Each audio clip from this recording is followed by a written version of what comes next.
Bonjour tout le monde, mon nom c'est Alex Cyril, je suis chef du Parti vert du Québec. Aujourd'hui, on est à Jonquière pour faire une annonce sur la politique de légalisation du cannabis du Parti vert du Québec. Donc aujourd'hui, on est le 16 septembre, donc on est à exactement un mois de la date de légalisation du cannabis et on trouvait c'est important de venir exposer les différentes positions du Parti vert du Québec sur la matière. Donc, le Parti vert du Québec, d'entrée de jeu, on aimerait dire qu'on est très favorable à la légalisation du cannabis. C'est quelque chose qu'on a revendiqué depuis des décennies là, au Parti vert. Donc, c'est vraiment bien de voir que ce dossier-là a pu avancer. Mais malheureusement, ce qu'on voit dans la légalisation proposée par le gouvernement Couillard et Trudeau, c'est que au lieu de permettre aux gens qui ont été criminalisés là, depuis des années, surtout des minorités visibles, qui ont travaillé dans la production et la vente de cannabis, au lieu de dire à ces gens-là que vous allez pouvoir sortir du placard et pratiquer votre métier en toute légalité, on est devant un plan de légalisation qui fait en sorte que ça va être que les grandes entreprises et un monopole de l'État qui va pouvoir traiter la production et la vente de cannabis. Donc nous autres, au Parti du Québec, on croit que c'est une injustice, qu'on devrait avoir une amnistie générale pour toute personne qui est trouvée coupable de production et de vente de cette substance-là à travers les dernières années, parce qu'il faut être cohérent avec ce qu'on fait. Si on dit que c'est légal, mais on ne devrait pas continuer à mettre des dossiers criminels sur des gens qui ont pratiqué ce métier-là avant que ça soit légal. Ceci étant dit, je suis avec trois candidats qui se présentent avec le Parti vert du Québec aux élections du 1er octobre. À ma gauche, ici, on a Tommy Philippe, candidat dans Chicoutimi, qui va nous parler des enjeux locaux du cannabis, notamment avec certains projets de loi que la municipalité du Saguenay a adoptés, qui vont à l'encontre des libertés. Donc, je cède la parole. Merci Alex. Bonjour tout le monde. En fait, je voudrais vous apporter les lois municipales qui régissent le cannabis ici. En fait, j'ai été complètement aberré de voir les lois mises en place par ma municipalité ici dans Saguenay. En fait, premièrement, nous n'aurons aucun droit de fumer en public. Mais non seulement ça, mais on ne pourra pas être sous l'influence de cette drogue en public. Donc, le message qu'on lance présentement aux gens, c'est vous pouvez aller prendre 6, 7 bières chez vos copains, mais fumez pas un joint. Car je vais vous dire les amendes, c'est assez étonnant. Là. Je suis sous le choc, en fait. On parle de 100 à 250 $ pour la première offense, d'être sous l'influence de celle-ci. Et pour la deuxième amende, on parle de 500 à 2500 $ d'amende. C'est complètement aberrant. Ça ne fonctionne pas. On n'est pas cohérent comme dans ce qu'on dit, ce qu'on fait. Non seulement ça, puis en plus, ça va permettre à... Les forces policières vont encore, je ne veux pas généraliser, là, pas du tout, mais qu'est-ce qui a trait aux minorités visibles, hein, ça va être encore possible de les viser. La légalisation, le but, comme on disait tout à l'heure, c'est d'ouvrir le marché. Donc si on continue à pouvoir en fait là, mettre des amendes aux gens qui consomment ou qui sont sous l'influence de celle-ci, moi je m'excuse, mais j'appelle ça une fausse légalisation. Merci. Bonjour, mon nom c'est Christina Roos. Je suis candidat dans la circonscription de Ungava. Je vais vous parler un petit peu de l'importance aussi d'éducation envers la consommation du cannabis comme une réduction des méfaits, en voulant dire que il y a besoin de mettre, le gouvernement a besoin de mettre un petit peu plus de ressources envers l'éducation sur la consommation puis les effets sur le bien-être. Pour pas aussi que le monde utilise juste comme système pour éviter leurs difficultés, mais plutôt juste la consommation responsable et avec la capacité de comprendre les impacts au long terme et au court terme, c'est-à-dire qu'en fumant, peut-être de pas dans le sens que maintenant avec les lois, fumer puis conduire, c'est pas nécessairement ça va pas être légal, mais comment vraiment faire des choix sur l'influence du cannabis. Donc, merci. Je vous passe Oui, Julie pour Jonquière, candidate. En fait, nous, on voudrait pouvoir donner la possibilité aux gens de cultiver le cannabis chez eux, que ce soit dans le jardin ou qu'ils aient des plantes à l'intérieur pour leur propre consommation personnelle. Et puis aussi de donner le choix de pouvoir ouvrir des bars avec la possibilité de fumer des joints.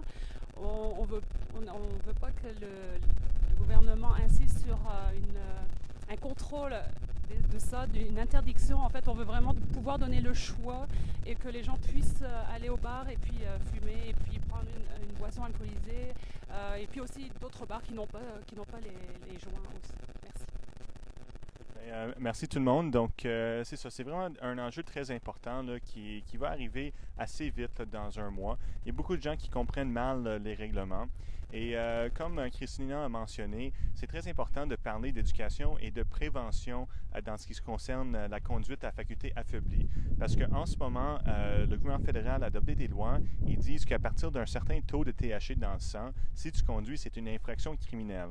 Mais les scientifiques, les médecins nous disent que quelqu'un peut avoir ce taux-là de THC dans le sang, même s'ils ne sont pas sous l'influence au moment que le prélèvement est pris. Donc, autrement, quelqu'un qui fume du cannabis à tous les soirs risque de se faire interdire de conduire en tout temps, peu importe s'ils sont sous l'influence au moment de la conduite ou non.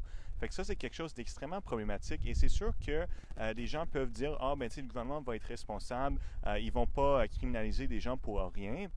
Mais l'affaire, c'est que si on regarde l'historique de comment que le Canada a géré le cannabis à travers les dernières décennies, c'est complètement irrationnel.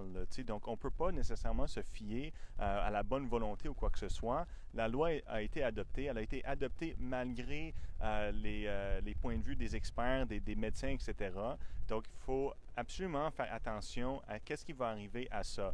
Puis la réalité, c'est que la science n'a pas développé encore la technologie pour détecter si une personne est sous l'influence de cette substance-là ou non. Donc, dans l'absence de cette technologie-là, le seul moyen de vraiment arriver à avoir de la sécurité, c'est d'axer sur la prévention. C'est de dire aux gens pourquoi que c'est important de ne pas fumer et de conduire tout de suite après, là, de pourquoi c'est dangereux et de comment savoir si quelqu'un est trop sous l'influence pour prendre le volant. Parce qu'il n'y a pas de règlement clair. Là, je veux dire, il n'y a pas de formule claire. Quelqu'un qui ne fume pas beaucoup peut fumer un joint, peuvent être inaptes à conduire pendant le restant de la journée, alors que d'autres mondes, ça peut prendre un peu moins de temps avant que les effets disparaissent. Non. En fait. Il y a aussi une question de droits et libertés parce que là, le gouvernement a modifié les lois pour permettre aux policiers de venir prendre des échantillons de sang sur le bord du chemin. Donc, c'est quelque chose qui est complètement ridicule à nos yeux. Ce n'est pas des professionnels de santé, ce n'est pas du monde qui sont formés pour ça. Et donc, de dire qu'un policier va venir te mettre un aiguille là, dans la peau là, pour te tester le bout du cannabis parce qu'il trouve que tes yeux sont un peu trop rouges, là, ça n'a aucun sens. Ça brime les doigts. C'est pas sécuritaire. Il peut y avoir toutes sortes d'infections qui sont transmises avec ce genre de type. Et les gens qui refusent là, de se faire une prise de sang sur le bord du chemin pourraient être accusés de faculté affaiblie, de la même façon que si on refuse un test d'alcool, mais on peut être accusé là, de conduite à faculté affaiblie. Là. Donc ça, c'est toutes des choses qui sont très importantes à changer. Il y a aussi les règlements municipaux qui viennent dire aux gens, mais il n'y a nulle part dans la ville que vous pouvez fumer. Là. C'est interdit partout. Si vous habitez un appartement, vous ne pouvez pas fumer là-dedans. Vous ne pouvez pas fumer dans un bar ou un restaurant. Vous ne pouvez pas fumer sur la voie publique. Vous ne pouvez pas fumer dans un parc. Fait qu'au final, on essaie de pousser ça dans un coin, mais il faudrait au moins permettre quelques endroits. Là. Puis, en ce moment, les gens, quand ils sortent dans une soirée sociale, là, ils vont aller boire de la bière et manger dans un restaurant. Mais pourquoi est-ce que ces gens-là ne pourront pas faire ça, mais avec du cannabis à la place de l'alcool? Surtout qu'il y a des études qui démontrent que l'alcool est plus néfaste pour la santé que le cannabis. Donc ça, je pense qu'il faut être conséquent. Puis je pense pas que le fait d'avoir quelques établissements qui permettent de consommer du cannabis sur des lieux va basculer quoi que ce soit. D'ailleurs, ça existe déjà depuis très longtemps à Toronto et à Vancouver, des établissements qui laissent fumer des gens sur des terrasses ou même à l'intérieur avec des vapoteurs. Donc, ça, c'est quelque chose qui se fait ailleurs.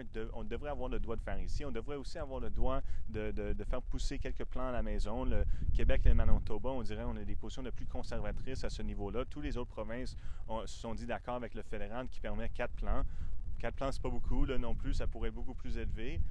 Mais bon, le Québec a choisi la ligne dure. Je pense que Philippe Couillard s'est fait trop influencer par la CAQ, qui n'était pas favorable à la légalisation au début. Là. Donc, ça doit changer. On doit avoir une politique de légalisation qui est équitable, qui tient en compte les réalités là, des criminalisations là, qui ont eu une amnistie générale là, pour toute personne qui a été trouvée coupable par le passé, des politiques basées sur la science, qui vont faire en sorte qu'on puisse améliorer la sécurité publique et améliorer la santé des gens. Donc, merci tout le monde de faire part à cette annonce. Comme j'ai dit au début, le Parti vert a toujours soutenu la légalisation. C'est quelque chose de très important pour nous. On appuie aussi la décriminalisation de tous les drogues parce qu'on sait que c'est pas avec le code criminel qu'on règle des problèmes de toxicomanie. C'est pas comme ça qu'on va sortir des gens de la rue. C'est pas comme ça qu'on va traiter des dépendances en passant des menottes là, aux gens. Là. Ça n'a aucun sens. Il faut une approche médicale, surtout avec la crise des opioïdes. On a vu des dizaines de morts là, au Québec depuis cette année, des milliers en Colombie-Britannique. Donc, ça prend absolument une approche non criminelle. Il faut voir ça comme des enjeux de santé plutôt que criminels. Et la guerre sur la drogue a trop duré. Le temps est venu de vraiment changer notre approche, de prendre une approche plus humaniste et basée sur la science. Donc, merci encore à tout le monde d'être ici. Je pense que c'était important de faire le point à 31 jours là, de la légalisation. Donc, on va espérer pour le mieux. On va espérer que les gouvernements vont reculer après que les gens vont être un peu plus habitués à la substance. Mais vous savez, c'est pas une nouvelle substance. Hein? La raison qu'ils vont légaliser, c'est parce que ça existe partout. Donc, on espère qu'ils vont reculer. On espère qu'il va y avoir le prochain gouvernement du Québec va prendre des modifications à la loi pour permettre d'accéder au but qu'on vient de décrire. Donc, merci beaucoup à tout le monde.